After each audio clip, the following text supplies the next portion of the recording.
Con piedras y palos, decenas de pobladores bloquean el paso de vehículos en los kilómetros 178, 168 y 169 de la ruta al suroccidente para exigir la reparación de 60 kilómetros entre San José La Máquina y la playa de Tulate, San Andrés Villaseca.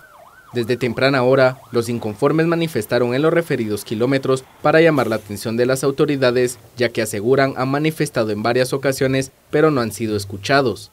Los bloqueos afectaron la locomoción de miles de guatemaltecos, mientras autoridades de gobernación de Retalhuleu indicaron que carecen de fondos para reparar la vía.